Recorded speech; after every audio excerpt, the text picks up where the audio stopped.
I have been asked to be the spokesman for this Allied Expeditionary Force in saying a word of introduction to what you are about to see.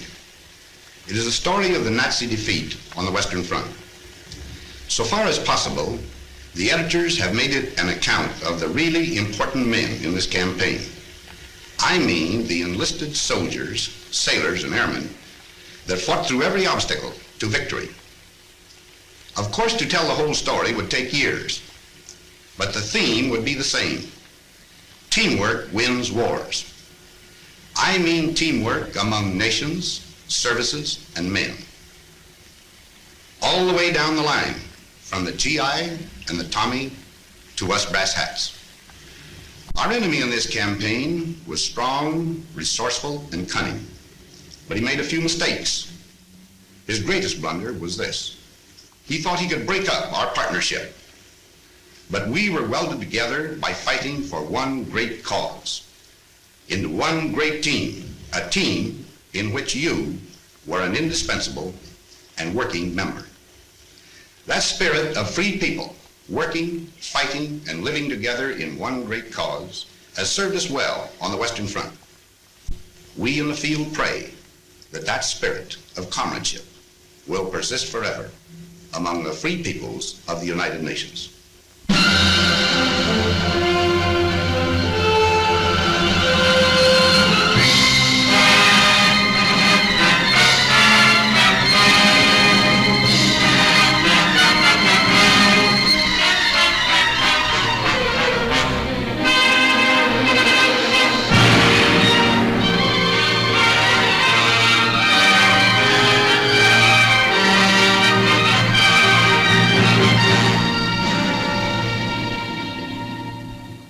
To you who now, living in love and hope, who sense the future in the surrounding air, this testament is offered. Here you may look on the violent fragments of our age and the once thinness of the little thread that made us then the citizens of freedom. For dark was Europe and the face of man when this begins. The nation had gone mad and struck out everywhere the compass knew. The ebb tide of our honor fell away and left its wreckage on 100 coasts. The German cast his fires about the globe. His strength, drawn from the smoking Saar and Ruhr, lay in our weakness. And at last his conquests smoldered behind the barriers of his arms. Along the channel where the sea strikes France stood the West Wall of concrete, stone, and steel to mock the frail hopes of the petty free. Wounded, hard-pressed, and wasted in our strength, almost like madmen then, we planned to breach the wall and smash the German spine. But where? We searched the coast of Europe like fierce eagles. Between low Flushing and deep-harbored Cherbourg, our eyes sought out the place of the assault. Exits and tidal range marked shallow Flushing off. Sand and the wind canceled the Belgian coast. The North Seine beaches were too small, and cliffs barred the approaches. Cotentin, too narrow. The Pas de Calais, heavily defended. It all resolved on Normandy, on Caux. There planes could land upon the carpet ground, the coast defenses were more light, and tides had a good range, and men were safe from winds. So on 5 miles of still unbloodied sand, the fretful course of fate would be assailed by armored nations. Now our people bent to the construction of a steel array and took the builder's hammer in their hands. It seemed almost as though the sun stood still till our free peoples, full of rage and power, heaved through the air the ponderous spear of war. This is our people's story, in their words.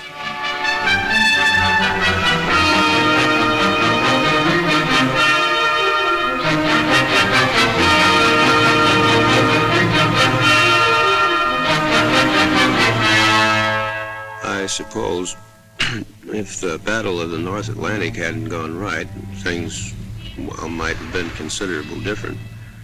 That was an ugly time for all of us. Merchant ships, naval escort, air patrol. I guess I had my share of bad luck. I lost 3 ships and some good friends.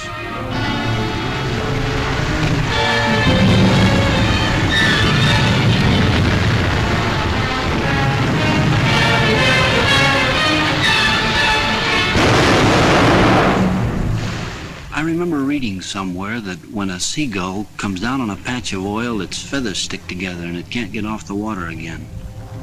There must have been a lot of dead seagulls around the North Atlantic. Of course, we only saw it happening on the wall map, and yet it was, well, quite real. When I started there, those markers we used reminded me of toys out of some children's game. But soon they became U-boats and ships carrying cargoes, food and supplies and weapons, and men to use them.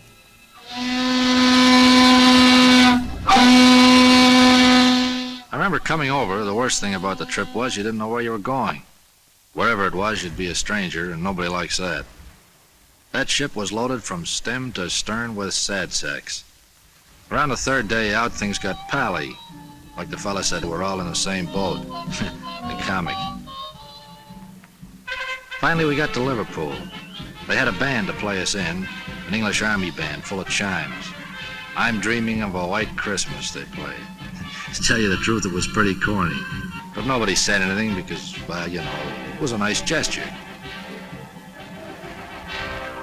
Funny thing, on the way over, you felt like you were the whole works. You couldn't help it. But then, all over the UK, you'd see things that made you begin to realize you were just part of a big proposition. All kinds of things.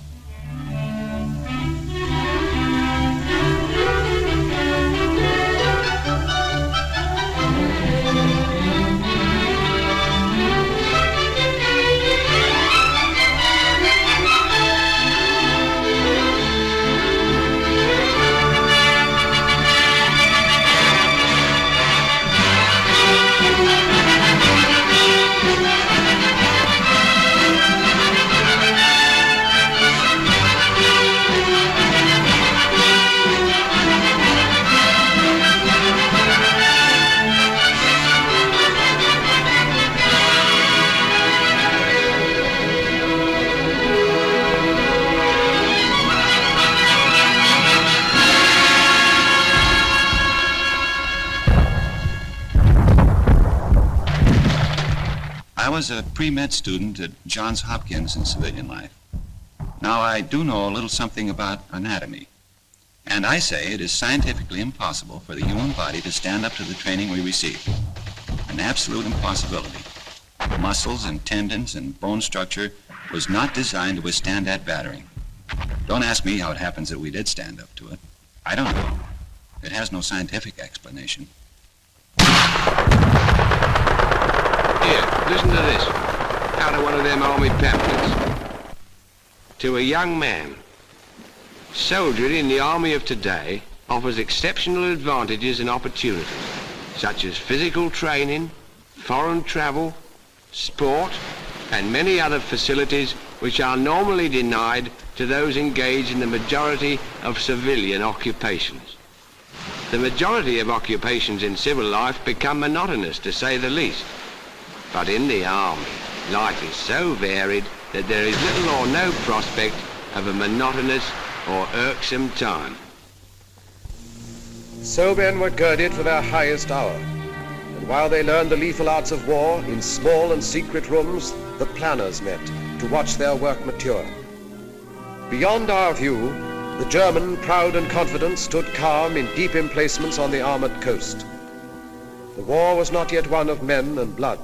The weapons were the factories and the maps and voices speaking in the hidden night. Season by season, all our plans advanced, and those few men on whom the mass of war rested with all its weight worked ceaselessly. I used to wonder whether the millions of people doing their various jobs realized they were part of it all, paving the way for the invasion. We kept bashing away at German targets, mostly steel and oil. The Ruhr, Hamburg, Battle of Berlin. Things were getting tougher every trip. More ground defenses, more night fighters, more crews not coming back.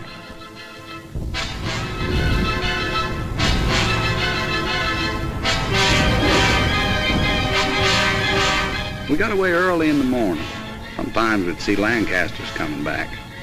A lot of times we'd stoke up the same targets they did. We beat up aircraft factories, too. It was a Deluxe service, day and night, 24 hours a day. We dropped agents over France. Must be awful to risk your neck and have to keep it secret.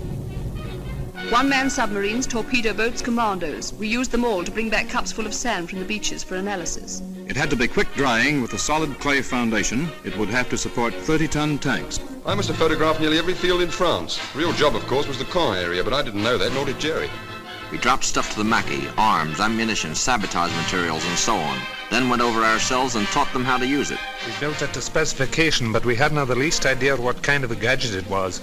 The only name it had was Mulberry. It was vital to know all about the Seine Bay and the tides. And we trained the men to negotiate those tides and landing craft. Wearing down German sea power in preparation for the day. A special study of the weather along the Normandy coast. Miles of wire netting for the beaches. 7,200 tons of petrol per day. With an underwater pipeline to carry it to France. A white star is the emblem of liberation. Triple inoculation for all personnel. New ships pouring from the stocks. Old ships adapted. Listening to the German radio output for fresh intelligence. That was just part of the pre-invasion work. By December 43, the plan itself was set and we took it to Tehran for final discussion. The three leaders approved the plan. Our Russian forces advancing from the east and invasion from the west. And then the date was set.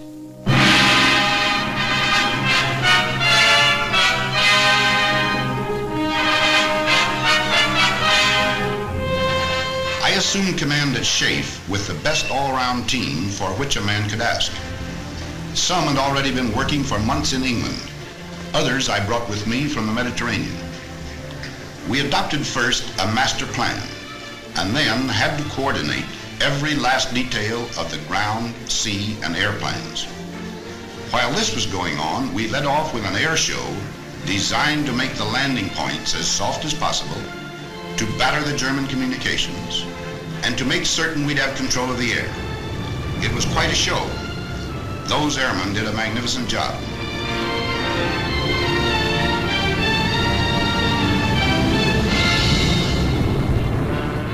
We had Polish, French, Czechs, all sorts in our outfit. They'd natter away in the mess about what they'd been up to. The only word you could ever make out was marshalling yards. Us bombardiers seemed to do nothing but look down on French bridges those days. We used to ask each other, have you cut any good bridges lately? Well, finally, there was only one whole railway bridge left over the Seine between Paris and the sea.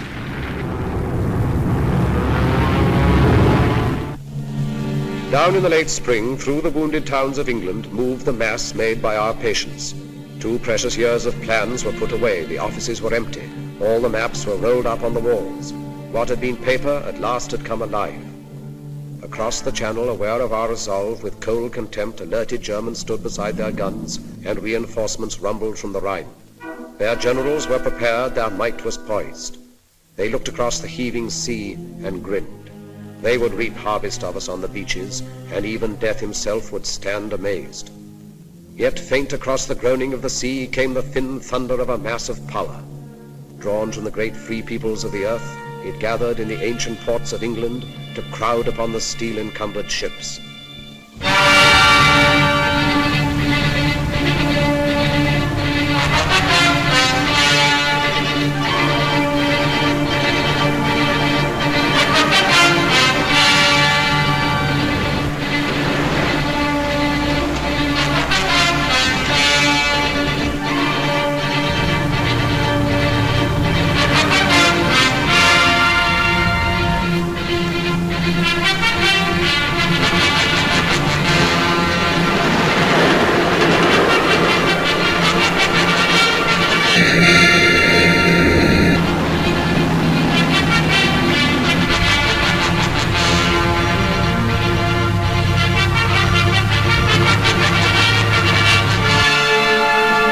It was a funny sort of feeling marching down to the ships. We'd done it plenty of times before, of course, on schemes and that kind of thing. They didn't tell us this was the big show. Might have been just another exercise. Some of the chaps cracked gags. They wasn't very comic, but we laughed. I think we all guessed. The general feeling was, okay, if this is it, let's get in there and get it over with. Waiting always got on my nerves. Even waiting for a bus, never could stand it. Well, after a bit, our ship found its place in the middle of all the rest of the stuff. And there we stayed, for days.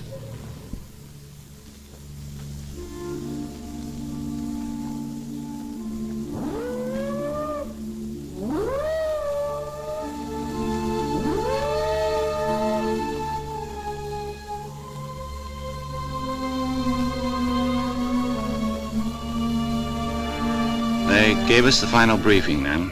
We knew what to do and how. They told us where and when. That's a briefing. I listened to every word. Wrote it down in my head like a record, and it kept playing over and over again. Piece of beach in the morning. Ever since I became a soldier, they were getting me ready for this. Before, there'd been time in front of me, protecting me. Now the time had worn away, and there were only a few hours left. In the morning, I'd have to face it. I tried to imagine how much fear I would have, you know, if it would keep me from doing my job. I suppose everybody else was wondering the same thing.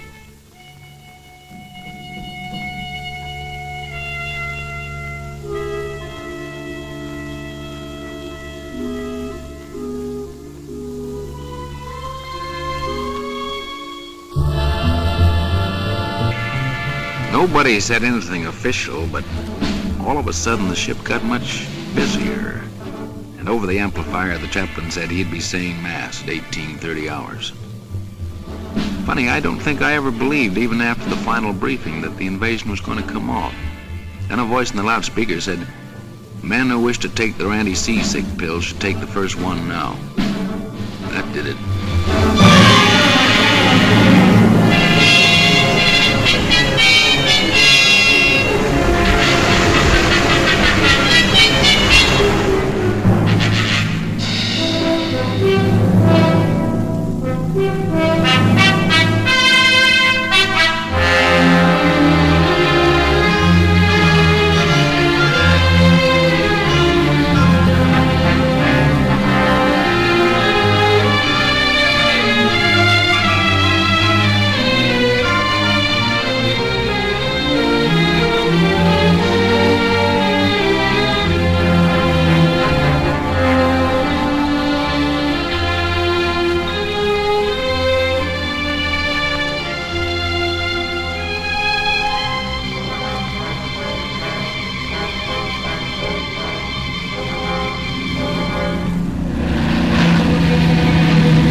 tugging a glider, the way we always practiced it, except that I've never been in the air with a whole army before. 3 airborne divisions, the 6th British and 82nd and 101st American. Just before the glider pilot cast off over the landing zone, I wished her good luck over the radio. It seemed a sort of inadequate thing to say. As Supreme Commander, let me break in at this point to say just a word about the Navy. From the moment of embarkation to that of landing, the full burden fell upon the Navy and our merchant fleets. They had to sweep the mines, bombard the coastal batteries, marshal and protect the transports along the coastline preparatory to landing, and, finally, man the small boats that carried the soldiers to the beach. On that day, there were more than 8,000 ships and landing craft on the shores of Normandy. It was a most intricate task and a vital one for the success of our plans. The courage, fidelity, and skill of the Royal and American Navies have no brighter page in their histories than that of June 6, 1944.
Back in London, only a few people knew.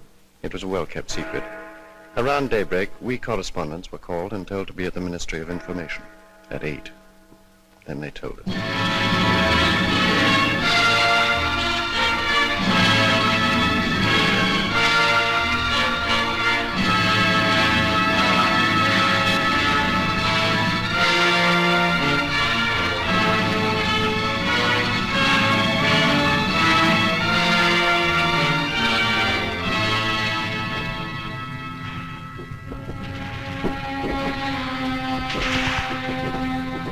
They called our beach Omaha.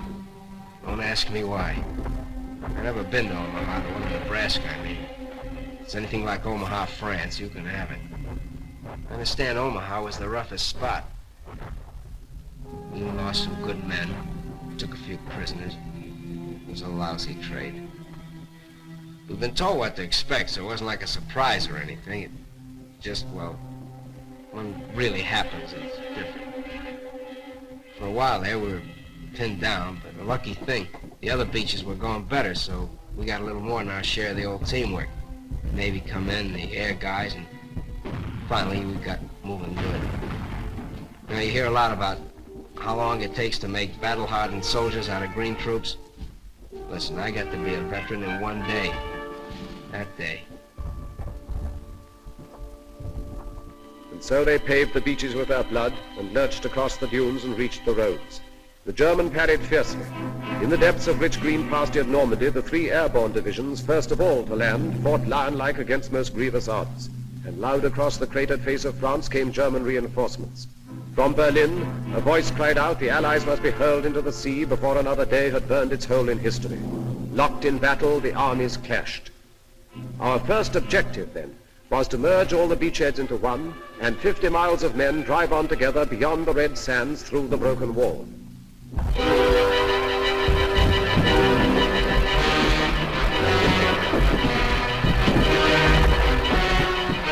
Where I was, it wasn't too bad getting ashore. After that it started. We had to fight for every bloody field. It was the same each time. Crawl on your belly, keeping your backside down like you'd been told, chuck in a few hand grenades, then rush them. Sometimes they killed us, but we were killing more of them. The trickiest part was the farms. They were regular little jerry fortresses. If we couldn't manage them on our own, then we'd have to wait while the company commander called back for artillery support. The Navy was still with us too, chucking in shells ahead of us. In 3 days we advanced 7 miles. Then we were told to stand fast and dig in. Next morning we heard the news. We got it from the BBC. It sounded great. We'd joined up all along the bridgehead. There was a solid line, 45 miles of it. We'd got a foothold. We were in.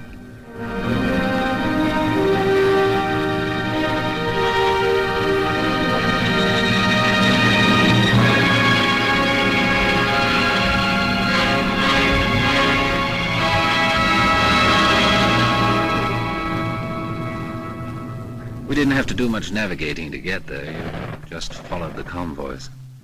I was doing close support. We waited around, and then the ground troops would whistle us out and told us about some Han target they wanted removed, and then in we go. We were like taxis on a cab rank.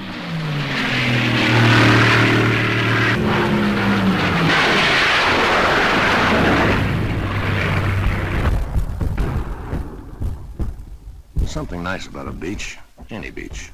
You think of a beach, and chances are you'll remember something nice. Like a party or a picnic. Pals from the old days. Girls in bathing suits. But the one I worked, Utah, looked more like a freight yard once we got going.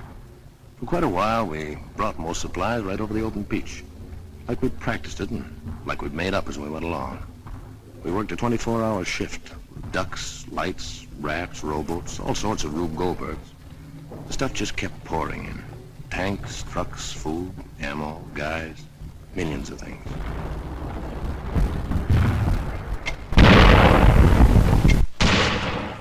We didn't think we'd spend 15 days in the same field outside Corinth, with the wood behind us and the Germans in another wood half a mile in front of us, and a little empty valley in between, each side mortaring each other all the time. Just meant you had to live in a slit trench, and you got into a routine. You know, stand through from 4:30 to 5:30, and 2 hours wait for breakfast. Came up fairly hot. Tin bacon or sausage, tea, and of course biscuits. We'd been living on compo food since D-Day. It was good food, but, well, you know, you got tired of it. I'd have given a lot for a slice of fresh bread and butter or a cup of fresh tea. 15 days is a long time to stay in one place and be mortared. You get so you think everyone's coming straight for you.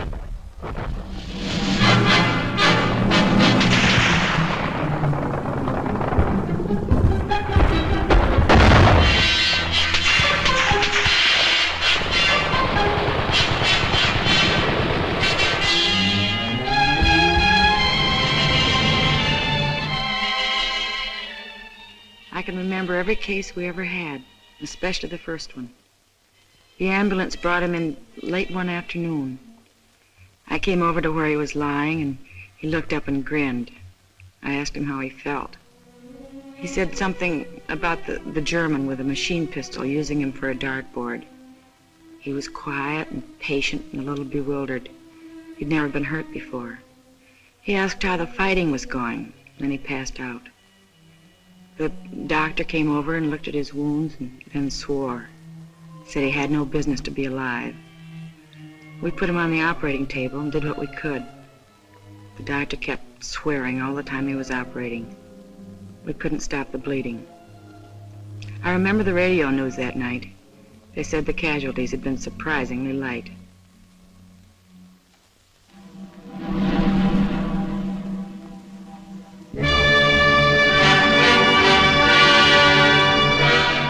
They said the whole thing was dear old Winston's idea.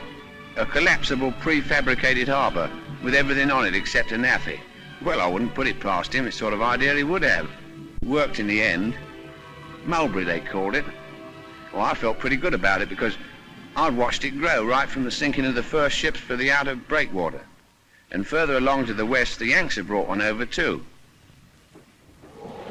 Then on D+13, I think it was, an onshore wind started up.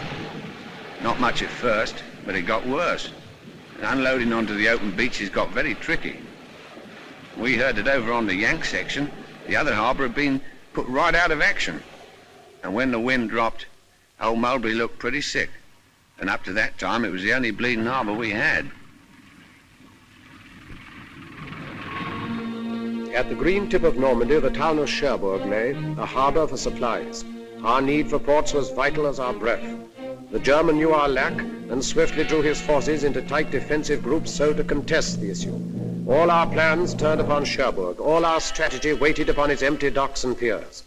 So the Americans, sent all across Normandy to the coast, swung toward the north, impatient for the port. Through hedge and field they carved their heavy way.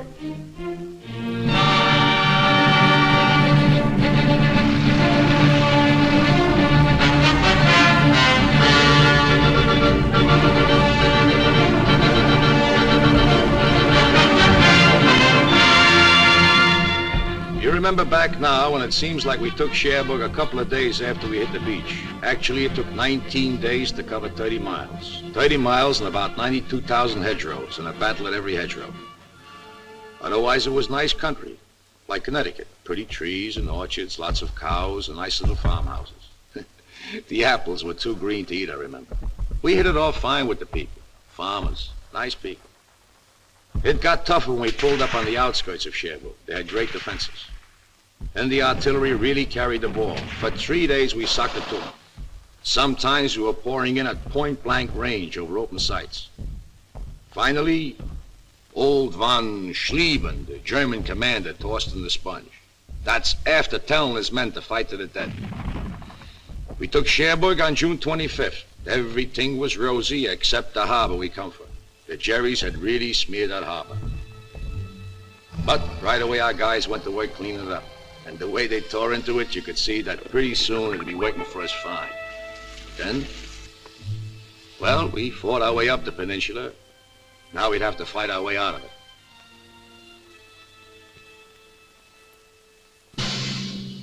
And everywhere inside France, we men of the Maquis were fighting too. I was in the north myself. We cut telephone and telegraph and high-tension lines, and eventually when the Allies landed, we fought in the open. In the Savoy Mountains, our friends held up German convoys. Well, it was a little easier in the mountains. Boche reinforcements were delayed for many days. Factories and bridges would frequently disappear. But the price we paid for it was frightful.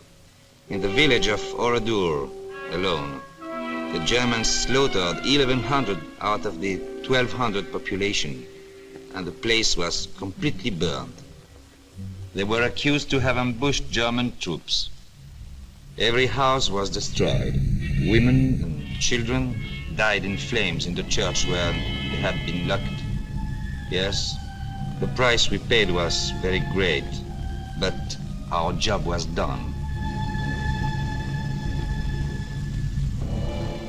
Caen is a town through which the Easy-On ripples its slow way to the waiting sea, capital of Normandy, and here the British struck a stone wall of Germans.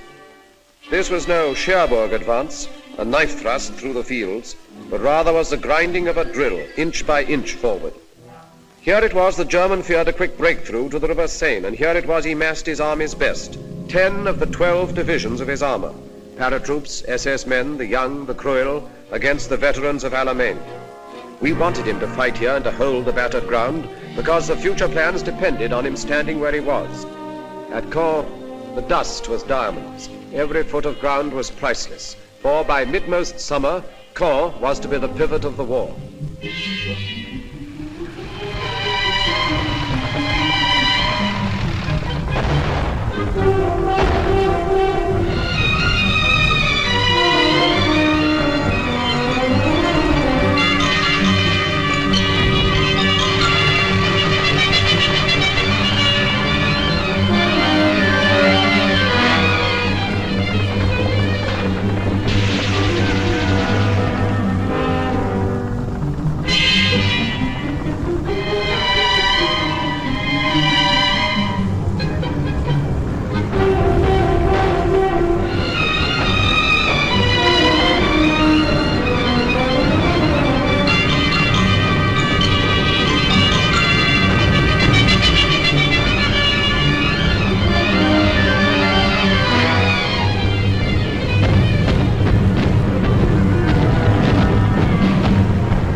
Caen was the first decent-sized town we had taken, but there wasn't any celebration because we knew nothing had been settled. Jerry was as strong as ever. One of the men said, "God, are we going to have to go right across the world doing this to beat 'em?" Because most of Caen was dust, just plain dust. I wondered what Hamilton back home in Canada would look like after a beating like that. Well, anyway, our tanks and the British started massing and moved south out of the city. We knew there was a big do coming up.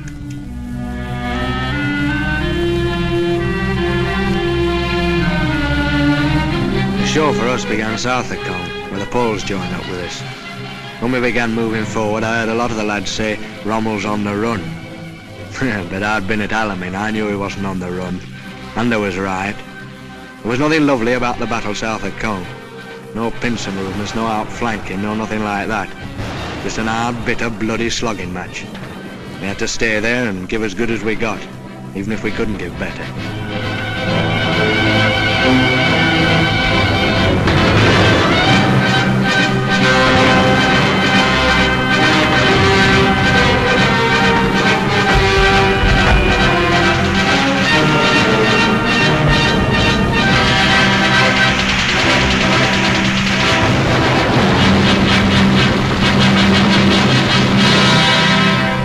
Beyond the rubble and the dust of Caen, the Empire troops kept up their endless pressure. The German did not dare to disengage, but fought with all his cunning and his strength, still unaware of what we planned for him. West by St. Lo, the base of his defense, Americans were poised and bent to fire an armored arrow that would set alight the flame of freedom through the whole of France. But till St. Lo was seized, the arrow waited.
One minute it's quiet with the birds singing.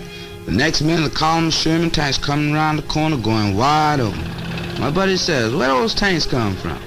So I ask the tanker. He yells down there the Third Army taking off. Been waiting for 3 weeks. Prepared somebody let the rabbit out of the hat. Man, what a rabbit. With pearl-handled revolvers. When I think back to the breakthrough, I don't seem to be able to remember anything but the French people. People beside the road, kids we couldn't stop to give candy to, FFI boys bringing in the krauts from the fields, and farm workers waving as we went by. It was easier to look them in the face and smile and wave back at them when you hadn't had to smash their homes to pieces first. The morning we got into Rennes, boy, that really was liberation.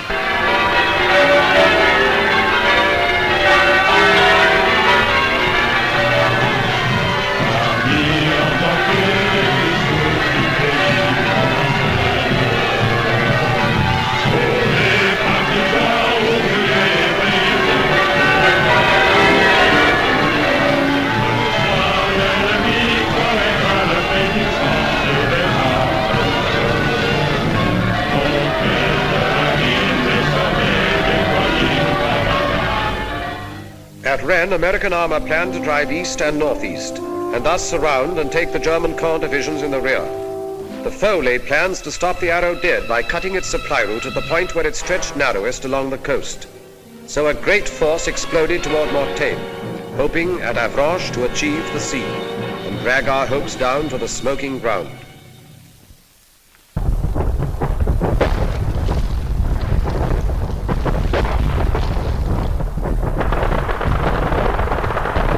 There's a lot of places I'd rather talk about than Mortain. That's where I got hit. We've been going great up to there. Some of the guys had even been singing, harmonizing. And then that first German artillery caught us. Pretty accurate, too. An hour later, I was short 18 men. Well, we holed in and we hit back with everything we had. They weren't just trying to stop us, see? They want to come right through. And then me. I get a belt in the face left side and I keeled. The last thing I remember is looking up and seeing those RAF Typhoons. When I heard them screaming up ahead, I thought, geez, I'm glad they're on our side.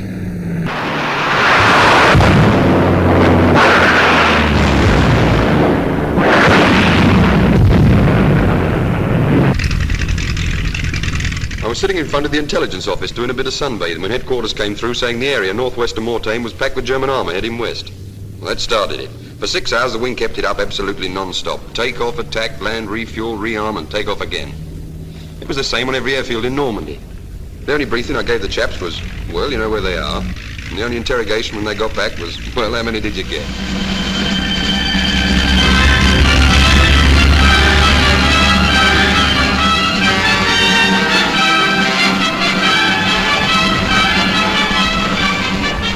Three days it lasted. Every kind of soldier was in there and every weapon. For me, it was just eating and smoking and loading at 105. No sleeping. Then things quieted down and the word came back. We stopped them cold. Everybody felt like celebrating, but that was a tough order out there. I tried drinking a whole bottle of cough medicine. It worked fine. I got stiffer in a plank. The counterattack, which took us by surprise, still did not hinder our deceptive plans, for down from Caen the foe had drawn a force and left his north flank weakened. Now the stage was set. Toward Falaise swept the Empire troops together with the Poles. The German heard behind his back American armor churn toward Argenton. Outgeneraled and outfought, he found himself within a closing trap.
I've covered them with the gun down to the clearing stations. Thousands of them, and all kinds. The tough ones with the smile froze stiff on their faces by shell fire. And the plain Joes that had too much and were ready to tell you that. And their poker-faced officers that never lost the poker-faced look. The SS, the parachute troops, the old soldiers off the Russian front, I've seen them all. The Hitler youth babies looking like they walked out of Lincoln High. Expert killers. Smart Alec with their talk of rights under the Geneva Convention. And asking, when do we go to America? And the other guy who crawled out of a hole with his hands up, all through and talking too much. Ready to swear he hated Hitler all the time.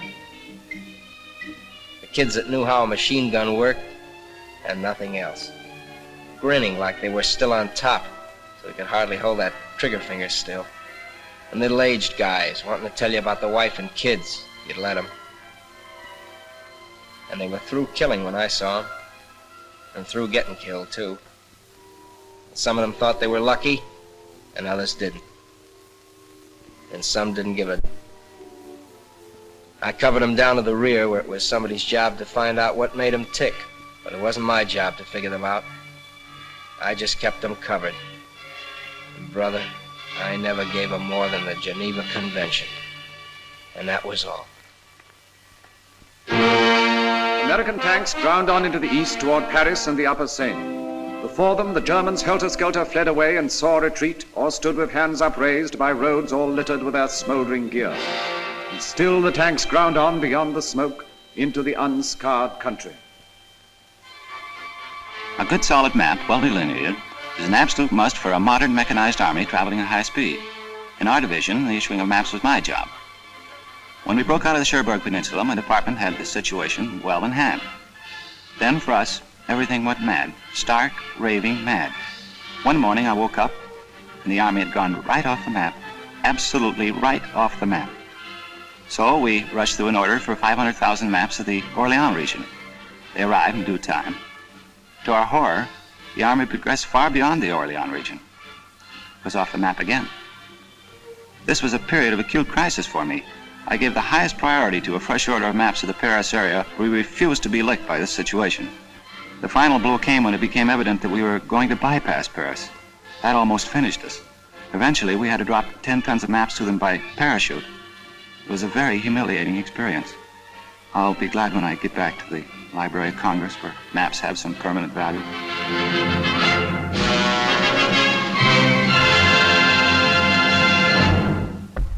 While the Allies were fighting near Paris, we French soldiers of the Leclerc Division were fighting in the Normandy fields. And suddenly an order came. Go to Paris, it said, and take it. The Allies, after having equipped our division with tanks, guns, rifles, lorries, and jeeps, that night decided to give us Paris too. So at 4 o'clock in the morning, the division starts rushing on the roads, and in the sky, on the right, on the left, everywhere, the American Air Force protects our trip. What a trip. 250 kilometers in one day. I think I'll tell it all the time to my grandchildren and bore them with it until I die. At the beginning of August, we in Paris were seized by rumors. What could be confirmed was towards the middle of the month, the Germans started to leave the city. Yes, those were the same Germans who had signed 25-year leases on their apartments. Then, on the 14th, our police went on strike. The next day, the Gestapo left. That was the day, too, when a police car opened fire on a German detachment on the Place de la Concorde and began the battle for the city.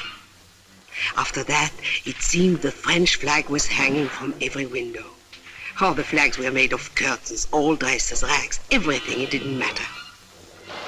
4 days later, we heard shouting coming from the Hôtel de Ville. We started running. Me, my husband, everyone in our house. As we ran, people were screaming. The French army had arrived. When we got to the Place de l'Hôtel de Ville, we saw it was true. I kissed my husband because he was crying. Oh, it's funny, eh? We began to realize how unhappy we had been for 4 years and how lucky we were to be alive on this August evening.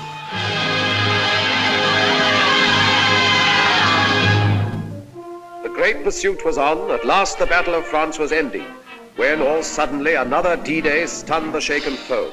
2 armies struck, American and French, along the broad-beached southern coast of France. Then north, the 2 new armies rolled like waves to join the forces moving on the Reich. Beyond the Seine, where from 100 sites the Germans launched their flying bombs and brought death and destruction on the English towns, our valiant armies went about the task long since assigned them. Toward the Reich frontiers, Americans advanced. Against the ports hugging the Channel, garrisoned in force by desperate foes, Canadians were sent. And in a thunderous sweep, the British armor surged toward awaiting Brussels.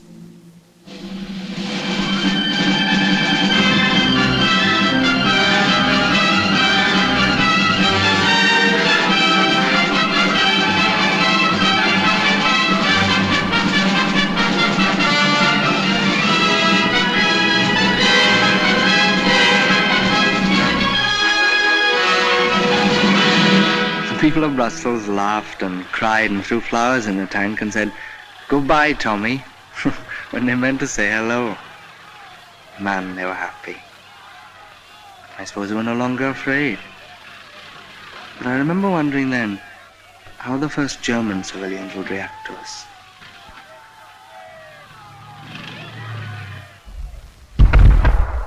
I remember one day we were coming across a big flat field. Didn't look like nothing special. I hopped a barbed wire fence and a guy says to me, "Guess what?" So I says, "What?" So he says, "You're in Germany. There's a sign over there says." Then like a dope I thought, well, it won't be long now. I won a quid over the fall of Paris and 10 bob on Brussels. And I had a fiver on it being over by October the 1st. I remember the point system for getting out of the army came out about this time. I began to think of that gray chalk-striped double-breasted suit and the mothballs. I was in the 7th Army coming up from the south of France. One day a lieutenant said, "Take a ride with me. I got some prisoners for you to guard."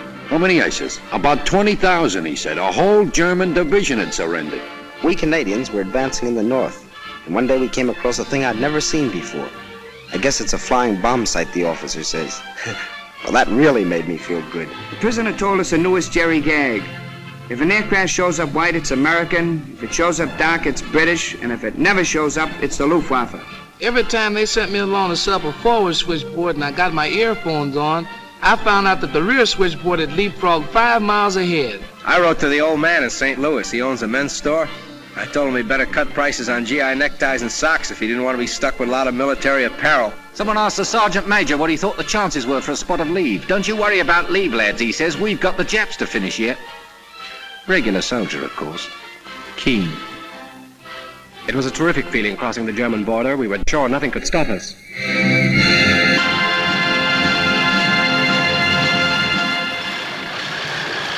Every line must somewhere have an end. In southeast Holland, nothing lay between the British Army and the German plain except 2 rivers and a town. And so we made our plans. To send an airborne army down to seize Eindhoven and the bridges at Nijmegen and Arnhem. Then to hold them for the force that would sweep up like thunder from the south. Thus, where no line existed, would the Rhine at last be crossed in force. I was to jump last at Arnhem, so I sat right forward by the window. I could see nothing but blue skies and Dakotas with the fighters up topside like midges. One of the boys was reading a newspaper. He showed me a funny piece in it. I couldn't laugh. The coast of Holland came along before I was ready for it. Someone yelled, "Running up now." We got to action stations. I remember thinking, what a bloody bit of bad luck to be bumped off now when the war's nearly over.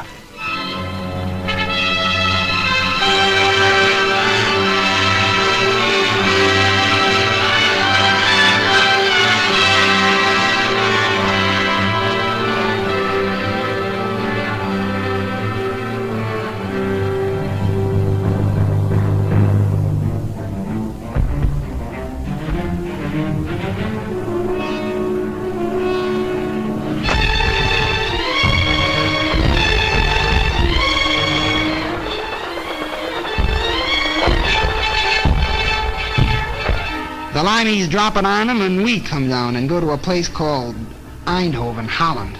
She goes good. We get right, dig in, set up a defense perimeter and wait for the British Army to come up.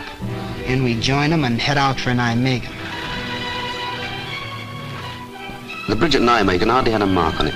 We crossed the river and started out for Arnhem, but we didn't get far. The Hun knew as well as we did that we'd got to get through, and he put in everything he'd got. That was the worst I ever struck. Knowing our men were there waiting at Arnhem, and we couldn't get to them. At At Arnhem, we got ourselves well dug in, us and some of the Poles. We were short of ammo and food. That was our main worry. I'll never forget those supply dropping missions. The way Jerry let loose at them, and the way they just came straight on into it. Towards the end, we knew the situation was bad. We knew we were hemmed in. We knew it was possible we wouldn't get out. More than anything, I remember the way everyone behaved. Men you knew as the toughest fighters became gentle, kind and considerate to each other. I knew a lot more about men after Arnhem. The guns died out in Arnhem. Then we knew the greatest gallantry was not enough to cross the final bridge. And now no choice remained to us. Direct assault against the Siegfried Line would be the only way to carve our corridors into the Reich. But first a port was needed for supplies. Antwerp we had, but thundering German guns controlled the 30 cold miles of the Scheldt from Antwerp to the sea. The docks were still, the winches silent, all the ports lay dead, a useless city severed from the sea. It would stay dead until we cut a way through the grey Scheldt. So the battle formed to free the estuary for our ships. I covered that battle for the Associated Press. I only wish I could have written the story with the greatness of the men who fought it. It was vicious and fearsome fighting all the way. The Canadians and the Poles clearing the south bank of the river, the Royal Navy and Marines and Norwegians charging knee-deep in blood and water into the mouths of the 9-inch shore guns at West Capelle. It was the kind of fighting that makes legends. And the minesweeping of the Scheldt afterwards. It was the greatest operation of its kind in history. The cost of that first ship into Antwerp harbor was the lives of thousands of our bravest men. I reported it as well as I could, but their memory deserves more than words.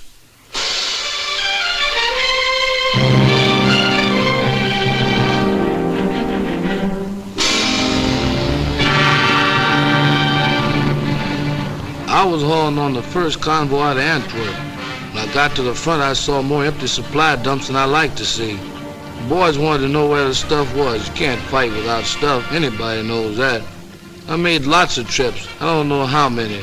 Driving all day, all night, singing so as to keep awake. Songs like, Milkman, Keep Those Bottles Quiet.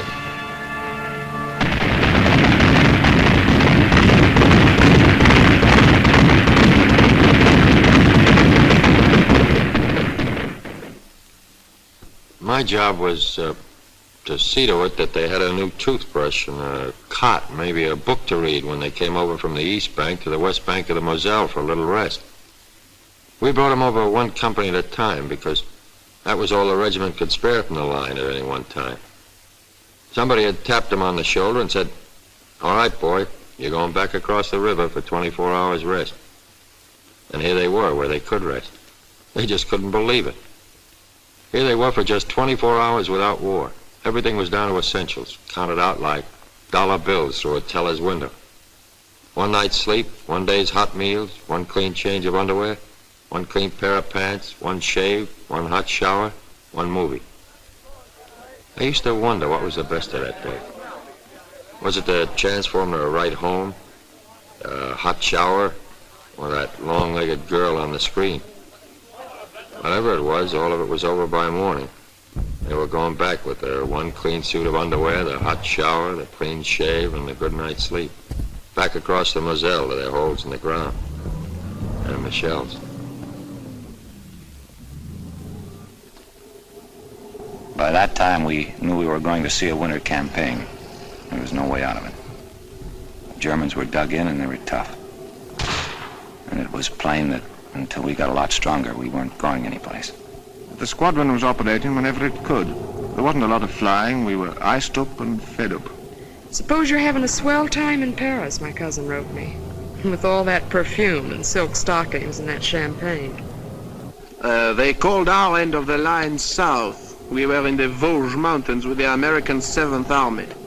But it was very little warmth in the south. I recalled with pleasure the Mediterranean where we had landed in August.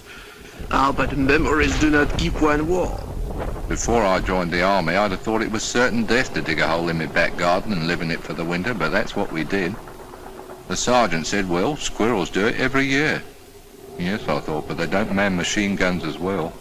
There was no heating in our Brussels office. I put on so much under my uniform, they called me the bundle from Britain. I never smoked before, but pretty soon I found myself smoking as high as a pack a day. I worried about that old law of percentages. My company was melting away. You'd look up one day and be fighting alongside a stranger. It was a lonesome feeling.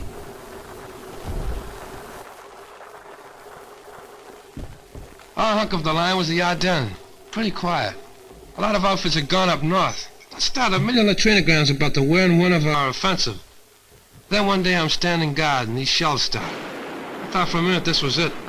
Till I realized these shells weren't outgoings, brother. They were incomings. Next thing I knew, German tanks.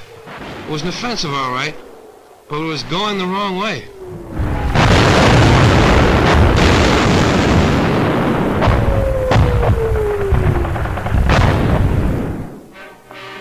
The offensive we were mounting to the north was suddenly forestalled and set aside, as through the rugged, thinly held Ardennes von Rundstedt struck. He cut a fiery path through the American lines and sent his tanks desperately driving toward the River Meuse. A night of fog and pale December frost saw the beginning, none foresaw the end. He aimed for Antwerp's harbor through Liège, and all our plans held fire while we bent our strength to curb the Germans in the Bulge.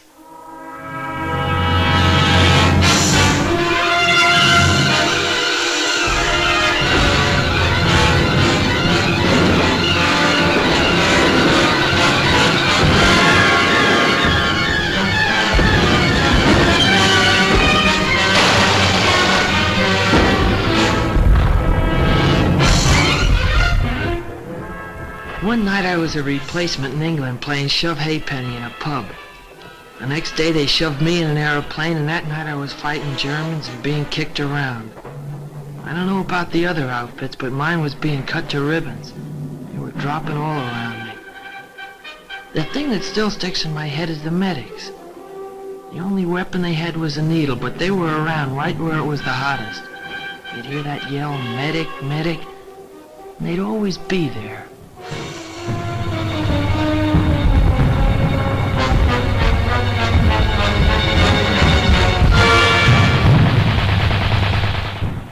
Our whole division got a presidential citation for what happened up at Bastogne. Even me, just a cook.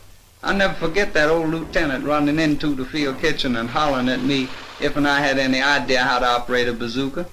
I said no, and he said, well, you're going to learn now, son. I did, and I'll be doggone if in the first shot out the barrel I didn't get me a Jerry tank. Got interviewed later by Stars and Stripes. They said it was a crackerjack story. I tell it at the drop of a hat. We've been up north where things were a bit static, so we were quite glad to be moved down to the top side of this bulge. Coming down through Belgium, we noticed how scared some of the civilians looked. Natural, I suppose. We were held in reserve for a week, and then they sent us into action. On account of the fog, we couldn't get any air coordination. You sure miss it bad when you've gotten used to it all the way since D-Day. And then on December 24th, like a Christmas present, that sun come up, and after a while we was giving him the old 1-2 again.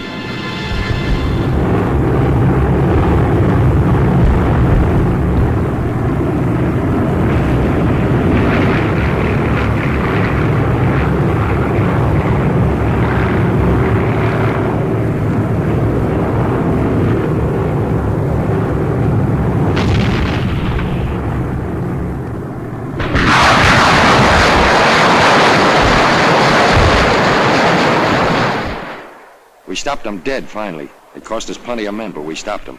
And we started moving ahead again. The rest of us.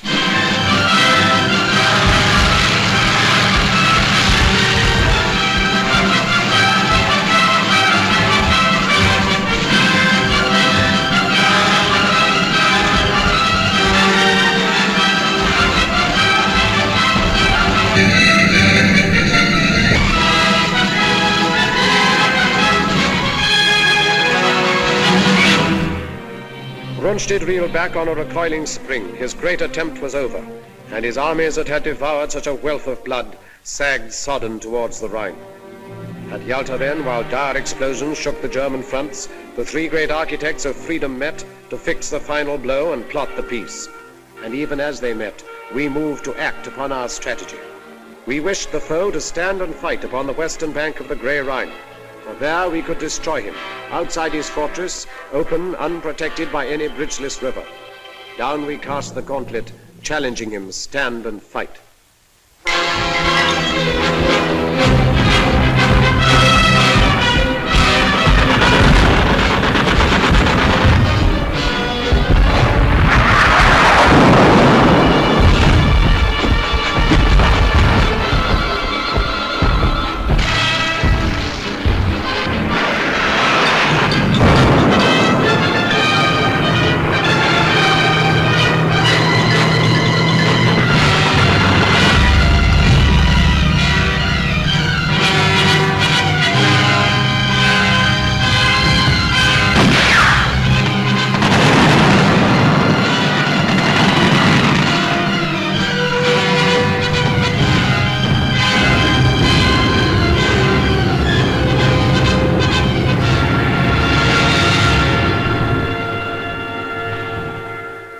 We were attacking the north with the Canadians, round about the Reichswald forest in the Dutch frontier area.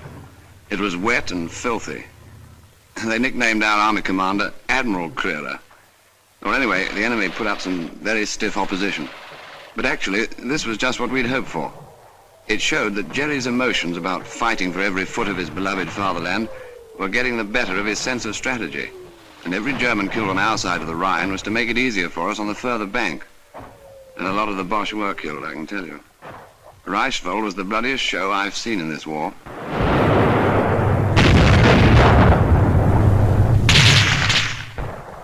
It was one of a push. The captain told me 8 divisions. He usually knows. He follows things like that.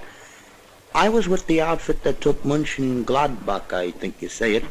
There weren't many civilians in the streets, and even the ones that were there we weren't supposed to talk to unless we had to. There was a $65 rap for fraternization. I wonder how they happened to figure out that number. I mean, why 65? We could see the Cologne Cathedral a long time before we got there. That tower was our objective. It was on the Rhine River. We went fast, and by the time we got in the town, there wasn't too much fight left in it. Cologne was mangled, all right, but there were still a few buildings standing. I was sorry. I thought of those French cities, flattened. Anyway, we got our objective. Now we had to cross that river. I thought they must be very short of men when they put us sailors into battle dress, lugged the assault boats on the trucks and sent us across Belgium by road. To talk about silent service, I'd never been sick at sea, but I was sick as a dog on the road. When we reached our destination, I was feeling lousy, longing for a breath of sea air, and found the whole bloody landscape under a stinking smoke screen. Like London it was. The next day we got up to the Rhine. It was good to get a glimpse of the water again.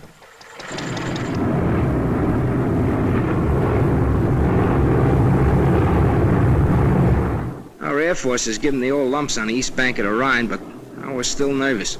The Germans had blown the bridges and we knew the crossing would be amphib. When I'm nervous, I get off my feed. For 2 days before that crossing, I couldn't eat nothing but a couple of Milky Way bars. It was going to be D-Day all over again. Dangerous. America. There it was sitting there, big and black. I'm no architect, but to me that Remagen Bridge was the most beautiful bridge in the world. In the Army, when things go as per plan, that's wonderful. But when they go better than planned, then you figure the chaplain's working overtime. It was a break getting that bridge, and we cashed in on it. And the first guys over the river were over in style. The watch on the Rhine was finished, washed up. For to coin a phrase, kaput.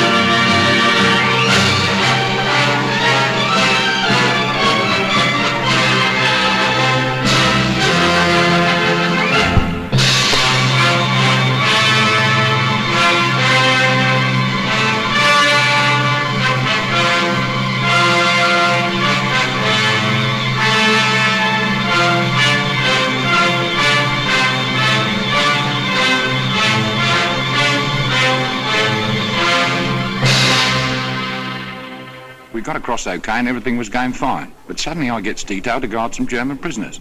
I'll never forget their faces when them airborne blokes started to come over. They just stood there looking up at them, and then after about half an hour of it, one of them looks at me, looks up at the sky, and says, propaganda.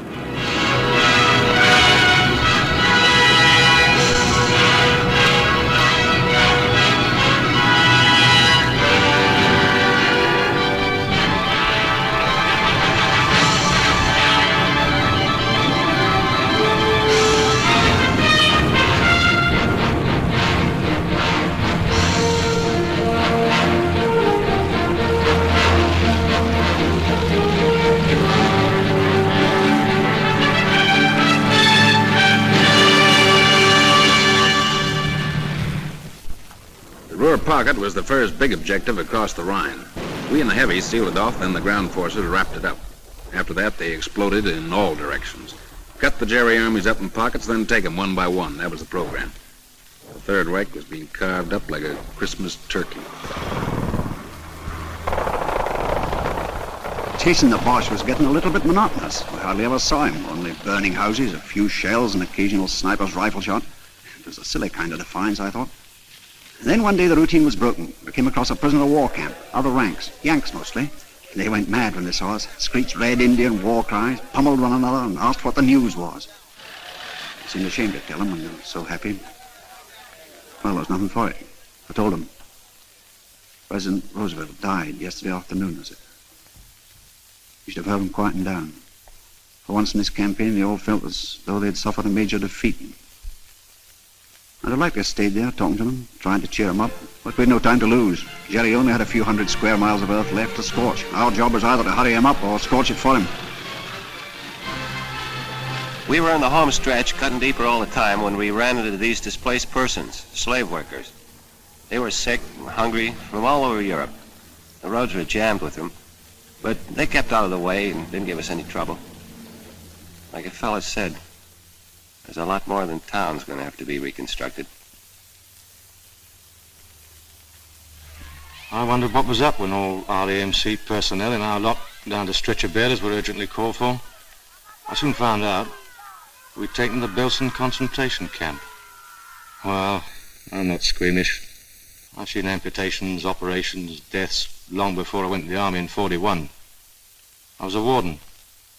I lost count of all the arms and legs I pulled out of the wreckage down in Croydon and got quite used to it. But this was different, very different.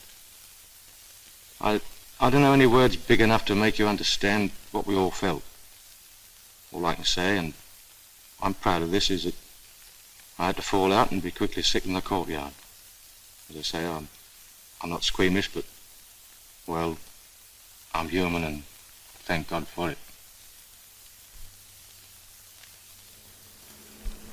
The government sent a few of us congressmen over to see those camps, and if there's anybody left who wonders if this war was worth fighting, well, I wish they could have been along.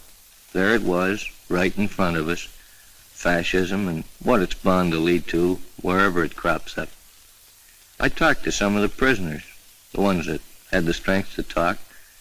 Their offenses were the usual Nazi crimes, you know, wrong religion, or wrong race, belonging to a union, or the wrong political party. In Germany, it led to over 400 camps, like the ones I saw. It was the worst thing I ever saw in my life, and I wouldn't have missed it for anything.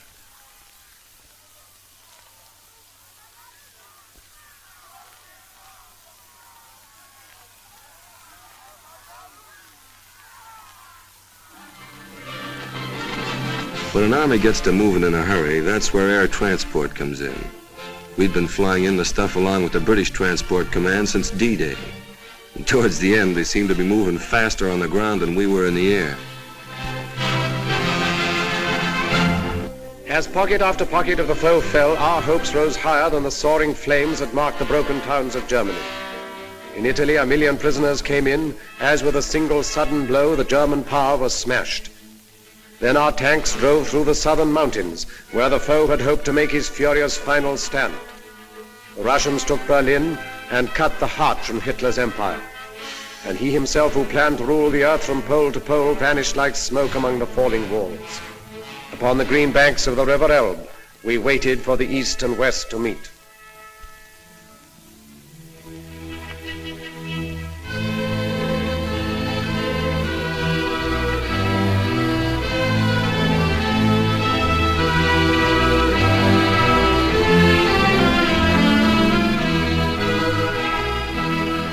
We linked up with the Ruskies at the Elbe River. I hung around for a couple of days with a Tommy gunner named Konikov. He didn't know any English, so I taught him to say my aching back, and he taught me Tovarish. That means comrade. We drank toast to Lend-Lease and had a million laughs. Then old Konikov found an interpreter and gives a toast to the great American soldier. That stopped me. We did all right, but I don't like to think where we'd have been without them.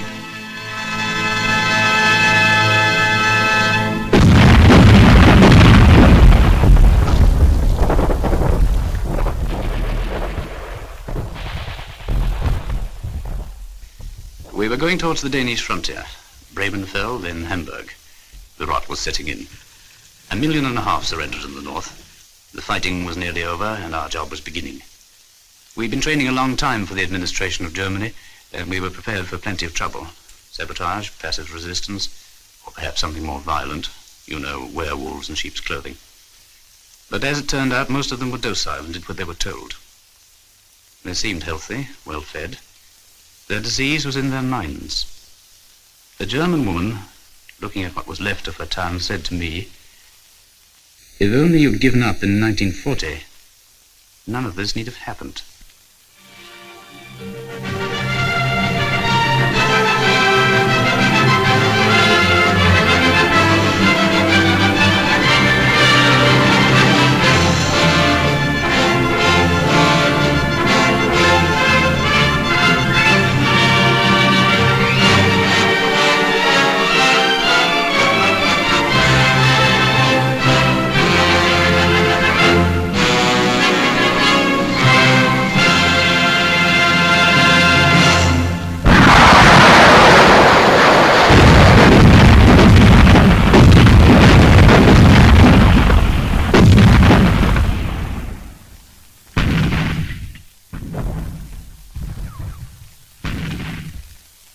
At 1 minute after midnight, May the 9th, 1945, the guns stopped.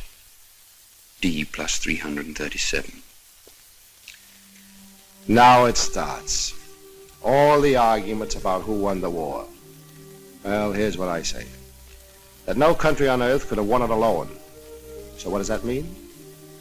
That anybody who wants to take a bow by himself is not only boasting, but nuts. I spent 4 years in the infantry, and I saw my share. During that time, I only met 3 men that liked to fight, and they were a little cracked. But it had to be done. Now that it's over, I feel good, except for one thing. All this talk about World War III. These big pessimists that talk so easy about another war just didn't see this one, or enough of it. We watched them bringing in some high-up prisoners, quite ready to be friendly, some of them. I was thinking of fellas I'd known who'd bought it. Crashed, shot down, missing. Right through from the Battle of Britain. I remembered their faces, or some joke they'd played, or maybe just the way they laughed or something.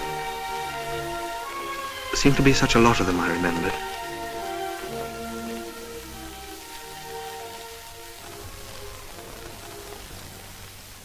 To the victor belongs the spoils. That's what they say. Well, what are the spoils? Only this. A chance to build a free world, better than before. Maybe the last chance. Remember that.